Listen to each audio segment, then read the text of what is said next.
That didn't exactly went as planned, did it? But hey, what's up everyone? I hope you'll enjoy today's video, so let's get into it.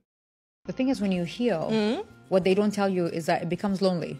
No, I'm sure. Yeah, it becomes really lonely because then you start realizing who's working on himself, who's not, who's doing what they have to do, who's doing the work, who's putting in the work, who's not, who's just settling for who they are. So you start reading people's energy and then you realize, I have boundaries now. I'm in a healthy state of my life. I'm healed. I have boundaries. So when you have boundaries, you feel like you're lonely because you don't want to mix with everybody anymore. Right. So yeah, that's a huge thing. So healing is a lonely journey, but it's a profound journey because I'd rather be lonely. But you had peace. At peace. And by the way, even when people say you're lonely, you're never lonely. My God, the universe, like me, myself, and I, more than enough for me to be on my own. Yeah. So I'd rather do that than be at the wrong place at the wrong time with the wrong people. I cannot. Except you're still lonely because there is a difference between alone and lonely. You, yourself, and well, you are still lonely. You're not alone with all those voices in your head. That's a whole different story. And also healing journey. I just can't help but wonder, what were you ladies doing before TikTok? No one was ever talking about healing journeys before TikTok made it a trend. Were you all healed before, or did you not even know that you need to go through this healing journey?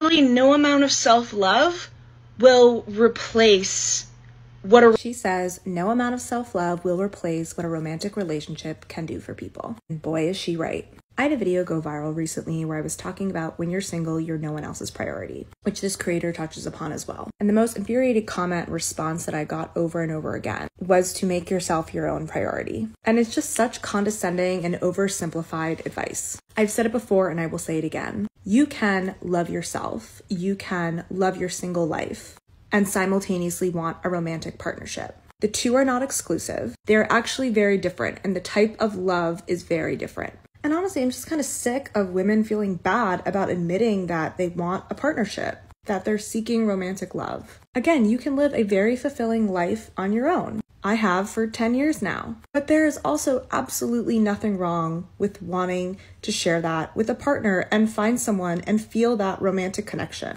And we have to stop shaming each other or telling each other to just love yourself, prioritize yourself. Anyways, I really encourage you to go watch that creator's entire video. I think she touches on so many important points. I'm sure she does, but I'm gonna stick with yours. You said you're sick of women feeling bad saying that they want a partnership. As they say, follow the money. Who's telling them they should not want a romantic relationship? Who's telling them they should not want a marriage or a family? I can promise you it's not men.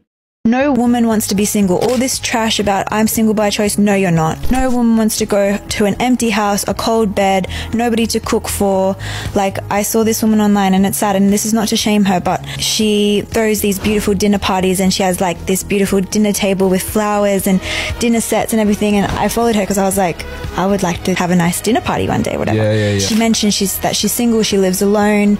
Sometimes she sets the table, just have a beautiful table for a family, but she doesn't have a family, she's single. Right, wow. It's a little bit heartbreaking. It's It's really sad. No, it isn't. Not to be heartless or anything, but for me it isn't. She made her own bed, she now has to sleep in it. And obviously I know it sounds mean and everything, but I just don't care all that much. She's on TikTok, she brags about her dinner tables, and she'll be the first one to claim that she's happy while being single. You do need to take a few steps to get to that point where you need to set up a table just so you can fill that void in your life that you will never fill. She took those steps, and she took those steps by herself, didn't she? Women need someone better than them, smarter than them, fitter than them, bigger than them, more inspiring than them, more successful than them. Otherwise, where's the attraction? I'm asking, maybe some women don't mind, but I mind. I need to be inspired by the guy, otherwise I'll eat them for breakfast. I also need someone to handle me, and only an alpha or a double alpha can do that. On account of you also being an alpha. I'm only guessing, but I'm pretty sure that's what you mean. Some of those guys you're talking about might take you up on that challenge, but it's not gonna last as long as you would want it to, and for sure it's not gonna turn into that happy long-term relationship you're craving. Those men you're talking about, the ones going out there and getting things done, they're tired doing that outside of the house. They want to come home to a calm, peaceful place, and with you in it, it's not gonna be that. So, word on the street, I heard you're single. Yes. Why is that? I am. Because I think not all men, a lot of men right now act like women and they just want more. Bring back the patriarchy. I want to stay at home. I want to take care of my kids. What do you mean buy you flowers? What do you mean pay for dinner? What do you mean 50-50? What is that? I don't believe in that. What do you want? What do you believe? I want a man to take care of me. So you want to be a housewife? I want to be a housewife. Okay. Yeah. The old traditional way? Traditional. I'll do it. I don't mind. I'll do it. All right, let's say you meet the guy that does all that. Like, he's willing to take you in, and you basically be the woman to take care of everything. Yeah. Now, does he got complete control over you? Like saying, like, all right, delete your Instagram. You can't be dressing all slutty out on the streets. Here's my thing. I'm not going to be dressing all slutty and, like, having Instagram. If I found the one and he gives me everything I need, he doesn't even have to ask me for that. I already did it. I like this one. You'll delete it? Oh, yeah, for sure. Without him even having to ask. What about he wants to every time? Yeah. Okay, yeah, for sure. Yeah, 100%. 100%.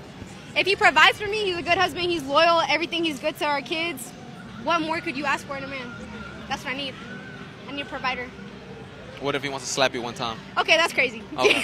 Yeah, he was just reaching at that point. Maybe he was after a gotcha moment, cause no one that's sane in the head is gonna say yes. And they absolutely should not say yes to something like that. Anyway, for this next one, I'm gonna have to read for the ones just listening. On August 13, 2020, she posted this. Cheating on my husband made me a better mother. My affair made me happier and, by consequence, also my kids. And then 2 years later, on December 1st, 2022, she posted this. I feel inferior to my son's friends' parents because they're rich and married and I'm poor and divorced. My sense of worth can be derived from outside trade. Yeah, no kidding. You had no worth to begin with. If you did, you would not cheat on your husband. You could have always choose to leave that marriage before you slept with someone else. Worth? Come on now. But anyway, this is just me. Let me know what you guys think in the comments. Thank you all so much for watching. Stay safe and I will see you in the next one.